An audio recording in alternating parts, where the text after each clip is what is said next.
Mandatori ini kebijakan pusat. Kenapa nggak ada yang mengkritisi ini?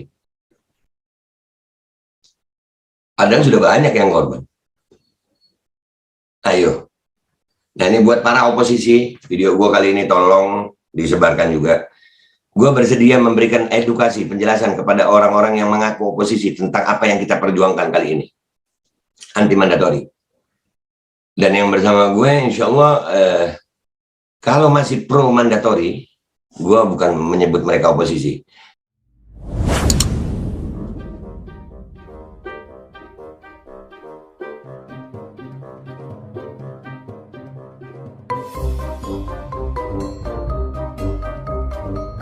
Jangan lupa ngopi, santuy.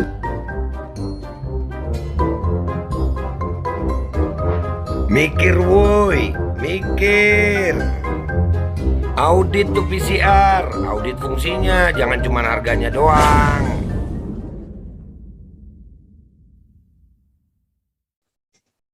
Assalamualaikum warahmatullahi wabarakatuh. Welcome back, selamat datang lagi di channel Babe Aldo bersama gue Babe Aldo yang tetap santuy, tetap bakal sehat, dan jangan lupa ngopi. Bismillahirrahmanirrahim.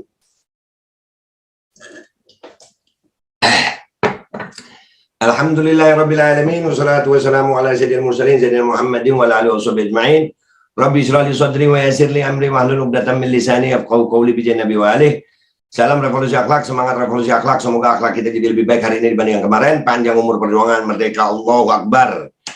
Oke guys, seperti biasa ya, sebelum konten nih, jangan lupa Kustul Hindi, ramuan herbal luar biasa yang bisa meningkatkan imunitas kita, tubuh kita untuk melawan infeksi dari luar. Oke guys, masuk ke konten gue. Konten gue kali ini adalah ini sebagai bentuk undangan juga ya, yang mau ikut ngumpul di 12 Desember jam 9 pagi di Bundaran HI. Kita ngumpul aja, nggak ada aksi yang gimana, ngumpul aja sambil bawa spanduk menunjukkan aspirasi kita tentang penolakan kita terhadap pemaksaan mandatori. Ya, ini yang sangat-sangat meresahkan bagi kami ya, walaupun nggak semua resah, tapi kami juga rakyat Indonesia dan nggak sedikit juga, ya kan, resah tentang adanya pemaksaan ini, karena memang efek samping itu banyak gitu. Kalau memang efek samping itu banyak ya jangan dipaksakan kan gitu. Ini sampai luar biasa, sampai Presiden mengatakan boleh untuk anak usia 6-11 tahun, tolong dong Pak, jangan dipaksain Pak, jangan dipaksain. Sudah lumayan banyak yang jatuh ya, sudah lumayan banyak yang jatuh, sudah lumayan banyak yang kena kipi, sudah lumayan Pak, jangan, minta tolong jangan dipaksa. Ya, kami bukan anti micinnya Pak, bukan, kami nggak mau dipaksa-paksa aja Pak, begitu ya.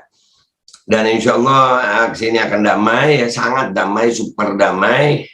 Kita nggak mau ngapa-ngapain, cuma untuk pemaparan aja, menunjukkan kepada pemerintah bahwasannya kita masih ada. Dan insya Allah adik-adik dari HMI juga akan hadir, mama juga akan hadir, mungkin perwakilan buruh juga akan hadir. Ya karena memang ini pemaksaan ini yang menjadikan apa ya, keadaan ini makin nggak enak semua Pak. Kita udah susah, ekonomi udah carut marut, ya kan.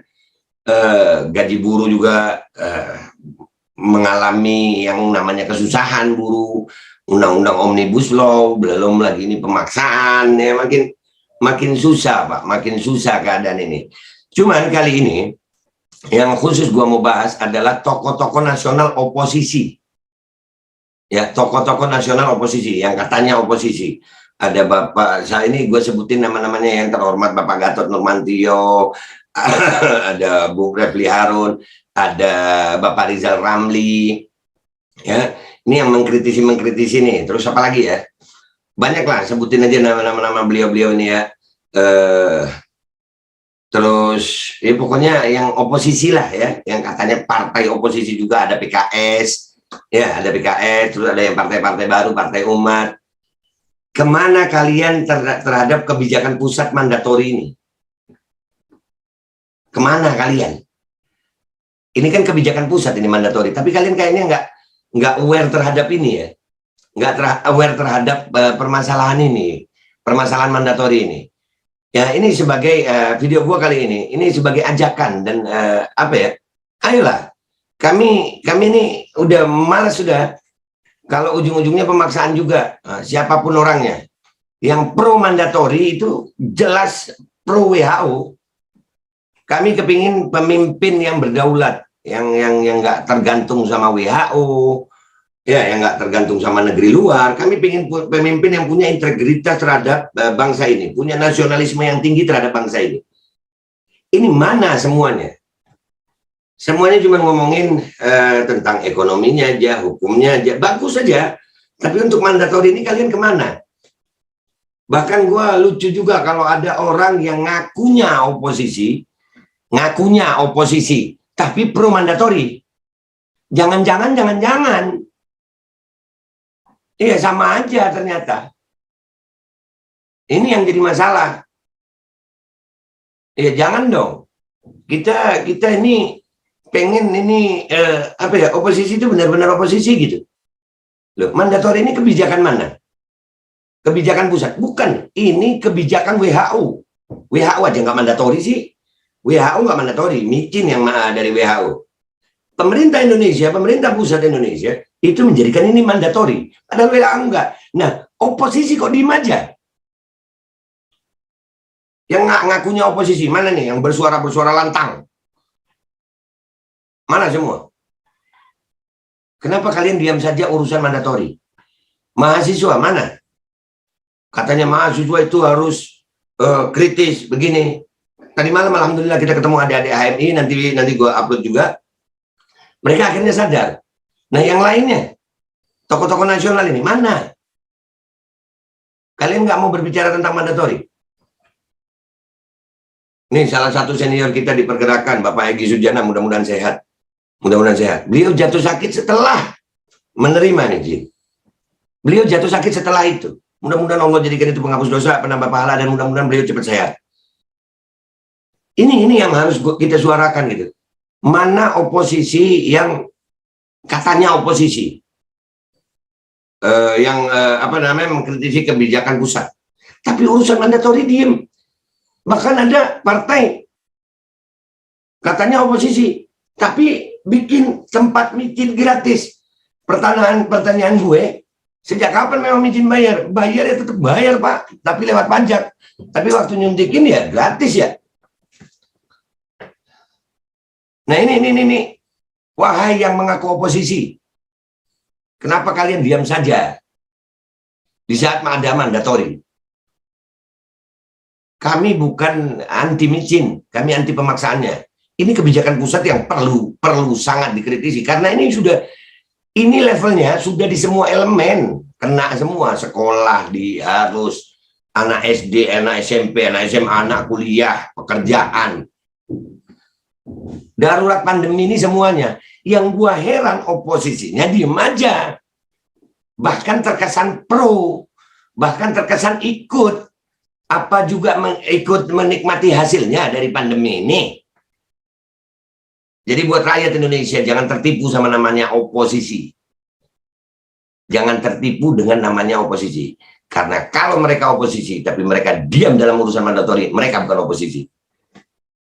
Ya paling cari apa ya, cari nama, cari panggung supaya rakyat simpatik. Wah, gua nggak ada simpatiknya sama yang ngaku oposisi tapi pro mandatori. Apa cuman gue? Ngopi dulu kita Pak. Ini yang harus gue sampaikan. Mandatori ini kebijakan pusat. Kenapa nggak ada yang mengkritisi ini? Padahal sudah banyak yang korban. Ayo. Nah ini buat para oposisi, video gue kali ini tolong disebarkan juga. Gue bersedia memberikan edukasi, penjelasan kepada orang-orang yang mengaku oposisi tentang apa yang kita perjuangkan kali ini. Anti mandatori. Dan yang bersama gue, insya Allah, kalau masih pro mandatori, gue bukan menyebut mereka oposisi. Kalau ada pemimpin atau partai yang berani mengatakan anti mandatori, demi Allah, itu rakyat akan banyak yang mendukung. Itu aja dari gue minta maaf kalau ada salah. Dan ini buat para yang mengaku oposisi. Ya, yang mengaku oposisi. Lu diem aja dengan mandatori. Oh iya, Pak Rizal Ramli belum, Pak Rocky Gerung. Siapa lagi ya? Banyak. Om Said Didu, siapa lagi? Siapa lagi? Pak Gatot Nurmantio. Siapa lagi? Kalian sebutin deh di bawah, komentar di bawah, sebutin nama-nama mereka tuh. Katanya oposisi, tapi diem aja masalah mandatori. Ayo dong Pak, bersuara kita sama-sama untuk anti mandatori. Sampai ketemu besok di 12.12 bersama gue Babe Aldo dan segenap anggota Majelis Pendirian Rakyat dan Aliansi Rakyat Menggugat untuk melakukan aksi damai, super damai, menunjukkan bahwasannya kita menolak mandatori miskin. Itu aja dari gue minta maaf kalau ada salah. Wabillahi taufiq wal hidayah wa ridha wal inayah wal afu minkum. Assalamualaikum warahmatullahi wabarakatuh.